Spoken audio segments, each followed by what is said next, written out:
gue selalu berpikir bahwa gue nggak sendiri gitu loh, ada Bang Haris juga, maksudnya kan ada lawyernya juga, teman-teman kampanye juga, anak-anak kontras gitu.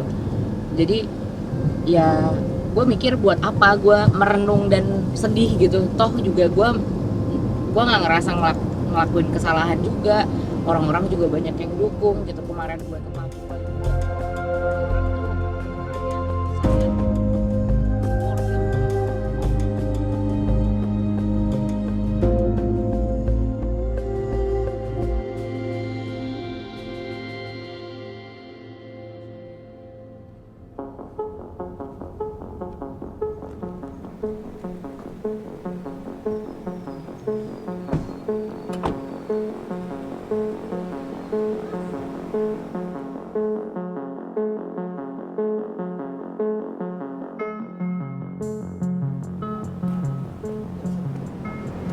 terdakwa satu lagi gimana?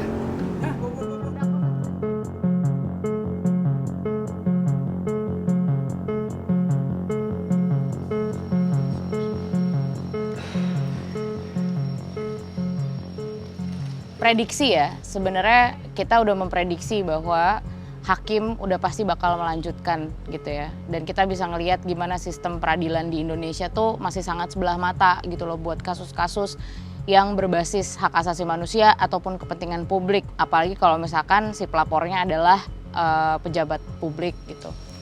Permohonan pertama, Mafia Odiani sebagaimana disebut di atas atas tindak pidana yang diancam dengan pidana pasal 15 Undang-Undang Nomor 1 Tahun 1996 tentang hukum pidana menurut pasal 55 ayat 1. Harus dilihat secara setara gitu. Jangan sampai malah kebalik nih, kalau di minggu lalu kan dibilang saya sama Haris adalah pelanggar HAM ya, yang melanggar haknya Luhut gitu. Itu konsep HAM-nya aja nggak bisa disuruh, yang namanya warga negara ya nggak bisa jadi pelanggar HAM gitu kan. Ya yang punya tanggung jawab soal hak asasi manusia itu kan adalah negara gitu. Dan bahkan di dakwaan juga ada yang menyebutkan bahwa seharusnya Luhut sebagai Menko Marves itu harus dihormati. Janggal gitu loh. Dia bilang ini adalah kasus personal dia nggak mau ini dibawa ke dalam kepentingan publik, dia nggak mau memperdebatkan isi dari riset yang sebenarnya kalau menurut dia itu keliru, ya silakan perdebatkan, itu nggak mau. Dan dia malah membawa ini ke ranah pidana dan menciptakan, yang takut mungkin bukan saya sama Haris, tapi kan orang lain jadinya gitu. Karena orang pasti berpikir, dia aja yang sehari-harinya ngebela orang aja bisa kena, apalagi kita gitu kan.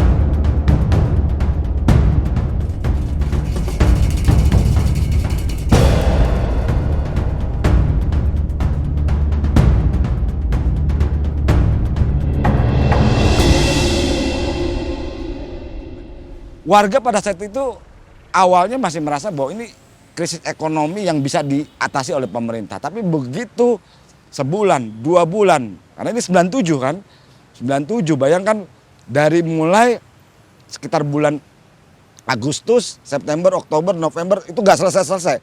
Januari udah gak bisa tuh. Orang udah ngerasa udah hektik, udah banyak orang yang di PHK, banyak orang yang gak bisa kerja, bahkan ya banyak orang susah lah kira-kira. Jadi di situ pemicu utamanya. Dan di situ ketika pemicu utama itu muncul, warga juga dengan secara langsung gitu menyadari bahwa ada monopoli ekonomi yang luar biasa dari rezim otoriter Soeharto. Monopolinya apa? Monopoli ekonomi yang kemudian mengendalikan politik, hukum, pertahanan dan semuanya, budaya gitu ya.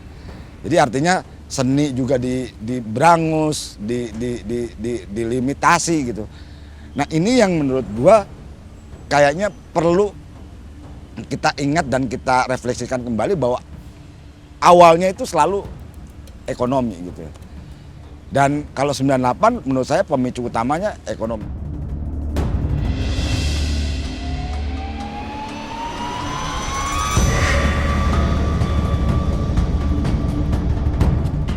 Tapi lebih dari itu, yang membuat tambah orang kesal adalah praktek pembungkamannya. Penculikan, penghilangan paksa. Itu buat siapapun udah keterlaluan gitu. Dalam situasi yang krisis ekonomi semacam itu, di tahun-tahun 98 itu ketika orang berteriak menyuarakan kritik, hilang gitu. Diculik, disiksa, bahkan dihilangkan.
Ini yang menurut publik hari itu memang harus dilawan. Dan mereka menyadari bahwa keterbatasannya, pilihan-pilihannya hanya sedikit, dan turun ke jalan adalah pilihan yang paling rasional pada saat itu.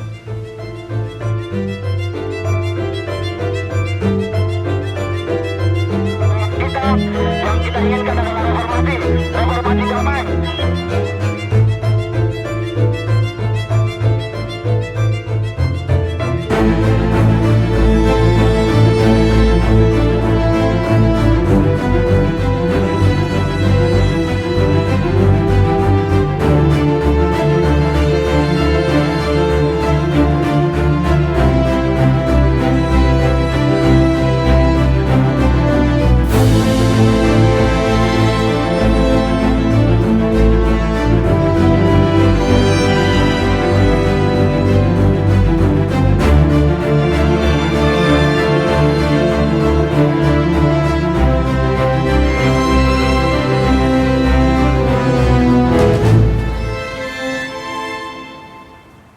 Ya kira-kira di sekitar sini lah. Di sekitar sini kita ngumpul, teman-teman udah reda, di jalanan tuh udah sepi, mahasiswa nongkrong pinggir-pinggir jalan sini gitu ya. Jam 5 sore. Menjelang jam 5 sore. Nah saya makan di sini, karena dari siang sampai aksi, sampai sore itu belum makan, saya makan. Udah tembakan. Nah 17.5 itu. Dari arah? Dari arah sana. Jadi arah wali kota. Jadi ada wali kota. Dan di situ udah langsung mahasiswa lari. Pada di pintu gerbang ditutup gitu, pada goyang-goyang di sana, dorong sini dorong. Nah saya lagi berdiri di situ di tengah-tengah itu. Berarti Bapak di dalam kampus? Dalam kampus saya itu. Pas lihat dulu saya ke sebelah. Ya ampun, botol saya 18 karat kali 24 botol, 1 karat berapa ranyut. Habis gerobaknya dibakar lagi. Ya. Nah karena saya udah kita udah tahu gitu ya bahwa ini pasti cuma peluru karet. Ya saya tenang. Jadi selesai saya taruh makanan saya. Lalu kemudian saya bilang ke teman-teman yang pada lari, jangan takut, ini hanya peluru karet. Itu ini awal ya, asumsi awalnya begitu. Itu udah peluru udah dari atas itu jalan itu tuh. Ya udah gitu lama-lama pas cus ini peluru ke sini ke kuping. Cuman ya mungkin berapa inci kali ya nggak kena sih, cuman itunya hawanya kerasa dingin, agak dingin gitu. Wah, sampai begitu saya tolong gitu ya, namanya saya kan namanya masih muda kan sama mahasiswa, manggilnya dia juga lu aja lu jang, gua juga sama manggilnya toh awas gitu, masih bodong lu dong awas gitu. Nah saya melipir sini lah kira-kira nih, saya melipir sambil terus ambil gambar, jangan ada yang takut gitu. Tapi kan mungkin orang dengar jangan takut atau apa, tapi intinya jangan takut untuk tidak mendokumentasikan gambar atau foto, film gitu tuh, apapun itulah. Sebagai korlap, saya berasa bahwa penting ini. Kalau udah bentrok, saya ingat waktu rapat atau pendidikan yang kayak gitu ya, instruksi dari teman-teman yang ngerti hukum, penting. Terus sama ini, tulis kronologis, jam berapa itu saya tuh. Saya ingat, ada, makanya kita 17.05 tuh saya yakin betul catatannya benar. Nah baru di sini nih, jadi ini jatuhnya, tapi kemudian dibaringkannya di atas. Ya Hafidin Hafidin dibaringkan di sini. Nah ini udah innalillahi. Jadi orang mau ngerubungi gitu di atas ini nih, sini nih. Jadi bebaring gitu dibawa ke sini. Ini innalillahi rojiun gitu kan. Nah saya cuma ngeliat gini, wah kok mati ya? Tahu lukanya sebelah mana? Nggak tahu, tapi maksudnya intinya, loh kok ini innalillahi kok mati? Jadi di situ tuh mulai buyar, udah nggak terlalu tenang. Kalau awal kan tenang kan, ditembakin apa nggak takut lah. Berasumsi itu peluru karet. Karena berasumsi itu peluru karet, tapi begitu di sini ada yang meninggal, suara innalillahi. Nah saya dari sini lari, di sini saya panik bilang stop, jangan ada yang nyerang. Karena teman-teman kan ngelawan terus kan, stop, ini peluru tajam gue bilang gitu. Ada peluru tajam gue bilang gitu. Jadi dari sini gue lari ke himpunan. Gue ke himpunan sini nih. Ini dulu himpunan kita, himpunan arsitek. Nah, Heri Hartanto. Nah, Heri Hartanto di sini nih. Misi Pak.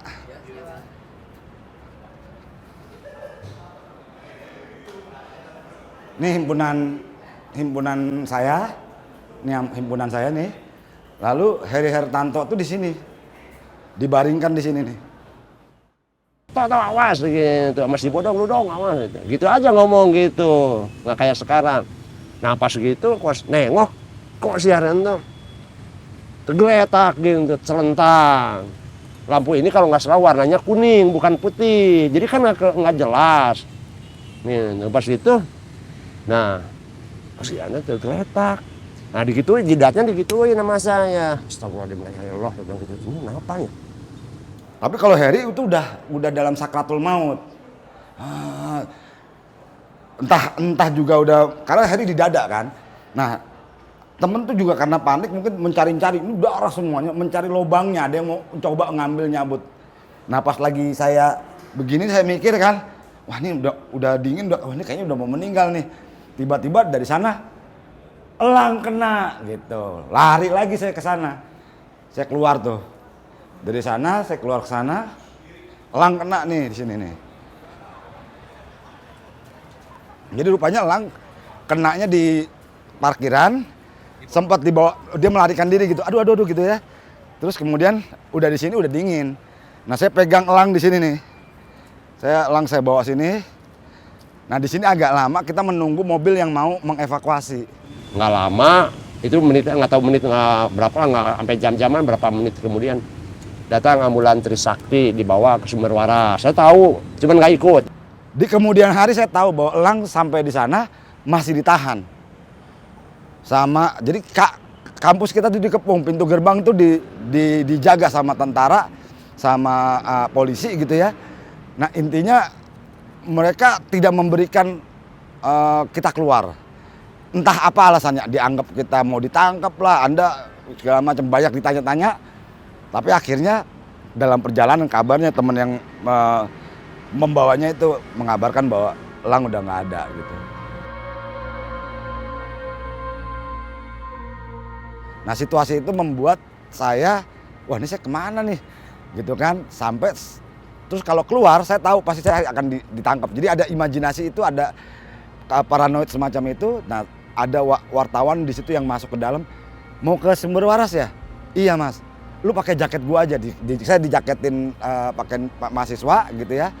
Terus kemudian saya ke Sumber Waras. Nah sampai di Sumber Waras saya baru tahu bahwa 4 korban, yang ada di situ cuma 4 korban, dan saya datang dengan udah situasi keributan gitu ya, karena korbannya nggak bisa diotopsi. Kenapa nggak bisa diotopsi? Karena dokter pada saat itu meminta surat keterangan dari kepolisian. Lah yang nembak polisi gitu, gimana bisa dapat kan? Makanya saya pulang dengan bukan pulang, saya lagi berpikir, tiba-tiba teman-teman dari UI datang. Terus kemudian ada yang mengabarkan bahwa Munim Idris aja berani tuh. Munim Idris langsung datang dan melakukan otopsi. Itu pun kita tunggu dulu karena PM ya dan POM itu datang gitu. Mau datang dan ingin ikut menyaksikan peristiwa itu. Peristiwa otopsi itu.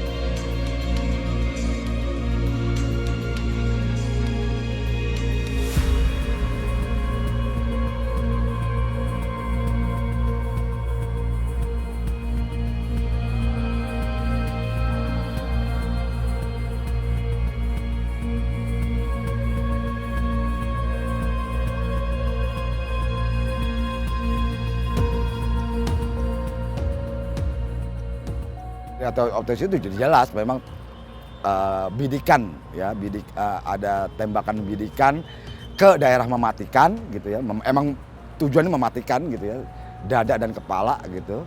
Lalu kemudian rentang waktunya sekitar jam 5, jadi udah jelas bahwa ini bukan orang kerusuhan, bukan korban-korban yang dibuat-buat, direkayasa gitu, nggak ada.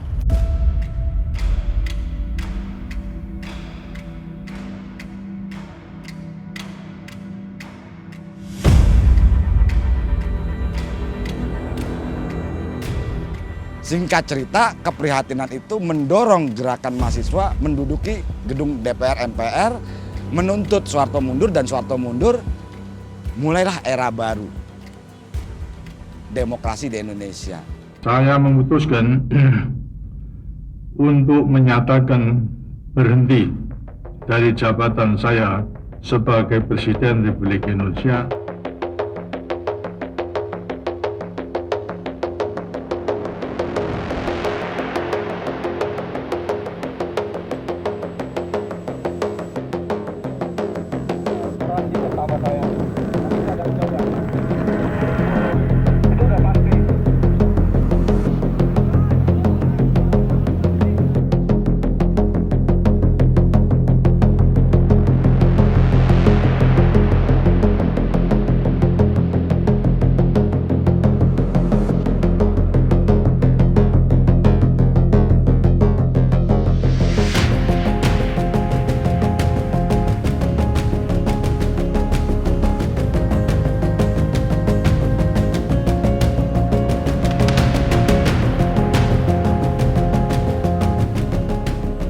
Nah, beberapa negara itu telah melakukan upaya perlindungan terhadap warganya dalam melakukan kritik. Apa yang disebut dengan undang-undang anti-SLAPP. Anti-SLAPP itu Anti-Strategic Clause for Public Participation. Artinya apa? Kalau kritik itu dianggap atau ditempatkan sebagai partisipasi publik. Nah, kalau negara melakukan satu tindakan strategis untuk melakukan pembungkaman, maka partisipasi publiknya akan kurang. Padahal partisipasi publik menentukan kualitas demokrasinya, menentukan produk demokrasinya gitu. Nah, pada konteks semacam ini kita nggak bakal puas dengan aktor lapangan. Terlebih kita punya banyak bukti bahwa Panglima gitu ya, Menteri Pangap gitu, itu sudah jelas-jelas berpihak kemana, sudah jelas-jelas melindungi rezim ketimbang mendengarkan suara rakyat. Udah muncul di mana-mana, bahkan sudah ada perintah gitu ya, kalau di luar kampus akan kami tembak. Jadi artinya ini desain.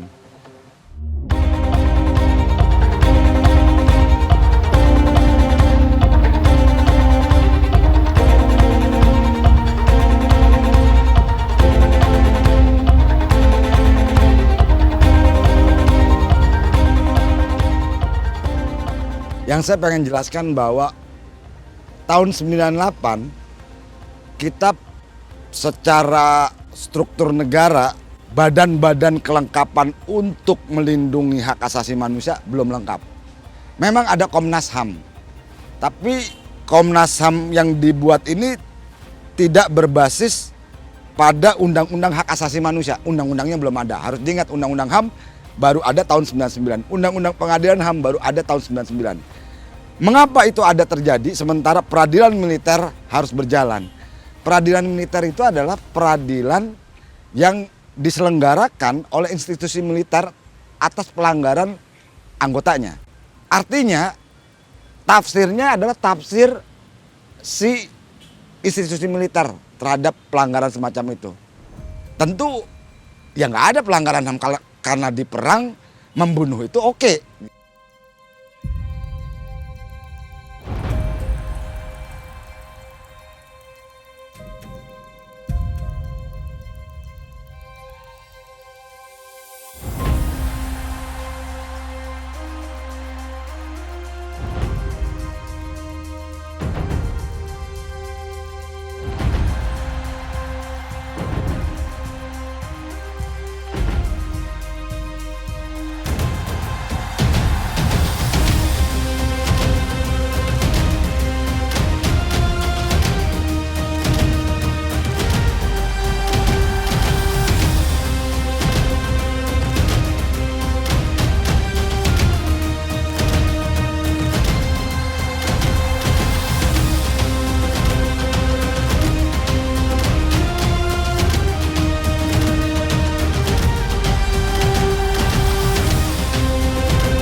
Kalau Anda baca kasus TSS itu, Trisakti Semanggi 1, Semanggi 2, itu adalah sebuah dokumen ya, penyelidikan bagaimana negara memberikan instruksi keras, memberikan pembatasan gitu ya, menekan, merepresi anak muda, mahasiswa. Karena bukan hanya Trisakti yang dibahas, tapi juga UGM, kemudian tempat-tempat lain, Makassar, Lampung, dan kemudian ditonjolkan peristiwa Trisakti Semanggi 1 dan Semanggi 2. Iya, keberulangannya udah bukan jadi kekhawatiran ya, karena memang sudah real terjadi. Misal untuk konteks pelanggaran HAM berat di Trisakti Semanggi 1, Semanggi 2 dalam motif bagaimana pengamanan menurut aparat terhadap aksi massa, ada penggunaan peluru tajam, gas air mata yang berlebihan, kemudian juga ya represivitas, penggunaan alutsista dan lain-lain yang berlebih dan tidak terukur itu terulang dalam proses reformasi di korupsi. Aksi massa besar untuk menolak penggembosan KPK, KUHP dan sebagainya. Jadi kita nggak cukup alasan untuk menempatkan Trisakti sebagai kasus pelanggaran HAM atau kasus kriminal biasa atau kasus katakan pelanggaran perilaku militer, nggak bisa begitu. Gitu. Kita nggak cukup dengan dan keluarga korban nggak merasa itu sebagai suatu rasa keadilan, menerima itu sebagai suatu keadilan gitu. Makanya kita tetap memperjuangkan pertanggungjawaban negara pada saat itu.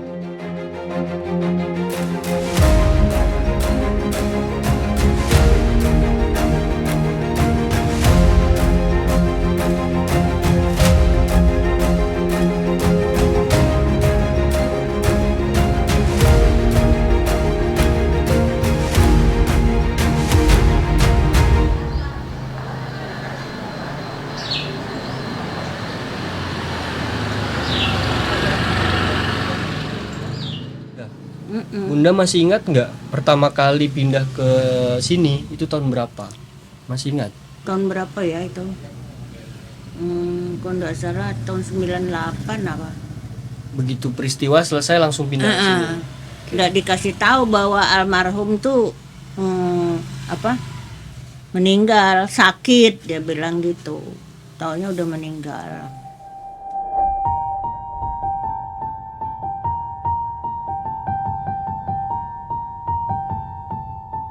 Begitu pindah ke sini tuh langsung nggak mau balik lagi ke rumah. Bukan nggak balik, memang nggak boleh keluar kota kemana-mana. Ya sudahlah, mau diapain lagi. Ada keluargaku datang ya diongkosin sama mereka lah, bukan aku yang ongkosin. Oke, jadi Bunda akhirnya menetap di sini gitu. Di situ.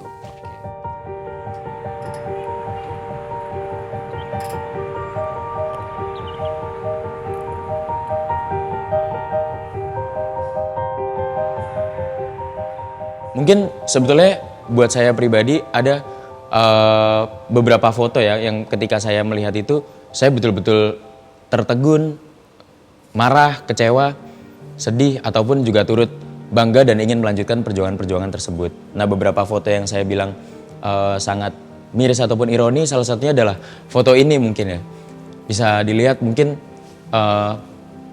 salah satu dari 3 mahasiswa ini tuh tersenyum tanpa dia tahu bagaimana dia akan pulang nantinya. Bahwa mereka akan terjebak di kampus selama semalam penuh dan ketakutan untuk keluar karena banyak penembak-penembak jitu yang siaga di area-area luar kampus. Dan bahkan ada beberapa aparat yang menggunakan baju gelap itu yang memang menyisir parkiran mobil itu banyak. Makanya mereka sangat ketakutan. Tapi di foto ini mereka tersenyum. Mereka tidak tahu nasib apa yang akan menghampiri mereka nantinya. Kemudian tentunya ada foto ini yang ada di bawah ini, 2 ini yang memang ketakutan sekali. Juga bentuk dari kebengisan aparat itu sendiri seperti ini. Nih, foto-foto inilah yang bikin saya cukup tertegun, cukup miris sebetulnya dengan adanya keadaan-keadaan seperti ini. Bahwa sejatinya mungkin saya bisa jadi salah ya, di konvensi Jenewa, setahu saya di Den Haag itu sudah disepakati bahwa gas air mata itu tidak boleh untuk digunakan sebagai penanganan aksi untuk perang. Bahkan waktu itu, maaf kalau saya tidak salah ya, untuk perang saja tidak boleh gas air mata. Ini bukan dalam kondisi perang, aksi itu adalah aksi damai, hanya long march saja, kemudian diberhentikan di depan kantor wali kota Jakbar, segala macam negosiasi tidak ada, hingga akhirnya ada provokasi tersebut lari ke barisan polisi, dikejar tidak bisa, masa ditenangkan, kembali lagi ke dalam kampus, namun ada teriakan-teriakan dari aparat disertai dengan gas air mata, tembakan-tembakan seperti itu. Kan ada jalan yang menggunakan nama almarhum Bang Henry akhirnya di Balikpapan ya. Itu ada. Gimana tuh bisa ada Itu dari kelurahannya sendiri yang minta, bukan saya yang nyuruh, dari kelurahannya sendiri. Pokoknya nama Henry tetap di sini. Nah, foto-foto ini sebenarnya yang memang menggugah semangat dan membuat haru. Semakin kita merasa bahwa apa yang kita lakukan saat itu merupakan benar dan harus kita wujudkan dalam perwujudan hari ini. Bisa dilihat dari masa-masa yang ada, bagaimana waktu itu mungkin kawan-kawan. Dan kita tidak bisa memalingkan fakta bahwa sejatinya hari ini Bang Haris Azhar yang merupakan alumni kita juga, itu juga dikriminalisasi atas bentuk-bentuk kritik dan protesnya terhadap pemerintahan hari ini dan dianggap sebagai kriminal dan kemudian harus menjalani persidangan-persidangan yang berlaku sesuai konstitusi.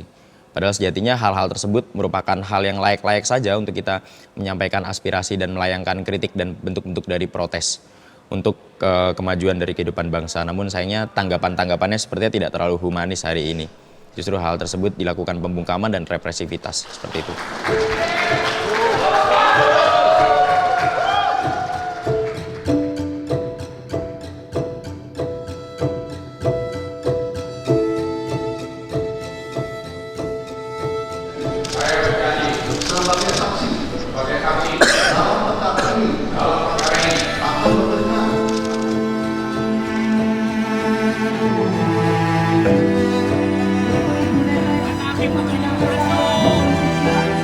Hari ini mereka bersedia diri menjaga gedung ini dari akses terhadap publik dari kita semua kawan-kawan.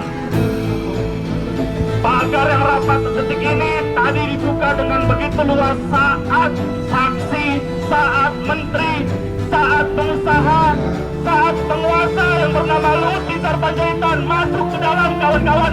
Tapi kita tidak.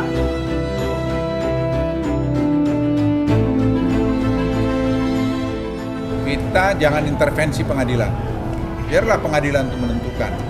Mau salah, mau apa setelah pengadilan. Tapi ini pembelajaran buat kita. Bahwa tidak boleh kita sembarang menuduh orang. Karena itu menyangkut ada harga diri daripada keluarga saya.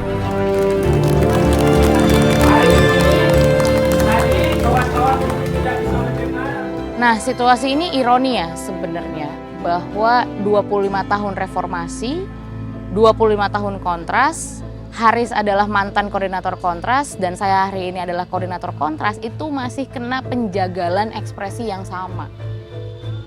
Munir dulu diracun karena ekspresinya. Terus Usman Hamid juga pernah kena kriminalisasi. Jadi ini seperti apa, siklus yang berlanjut padahal udah reformasi gitu loh. Dan kita bisa melihat bahwa bentuk-bentuk kriminalisasi semacam ini ataupun penjegalan terhadap orang-orang yang vokal menyuarakan soal hak asasi manusia itu sekarang udah bisa dilegitimasi sama hukum, terinstitusionalisasi gitu. Mungkin kalau di zamannya Soeharto orang ngomong hilang, nggak ada hukumnya yang melegitimasi itu gitu. Kalau sekarang mereka belajar gitu dari masa lalu, oh iya kalau misalkan kita tiba-tiba ngilangin orang nih, kita yang kena gitu kan. Ya udah bikin aja undang-undangnya biar legitimate gitu kan. Inilah yang terjadi sama ITE hari ini. Inilah yang terjadi sama KUHP yang baru hari ini yang pada akhirnya menciptakan ketakutan di tengah publik gitu. Banyak sekali warga negara yang tidak mendapatkan keadilan dan sampai dengan hari ini masih merongrong untuk meminta tanggung jawab negara.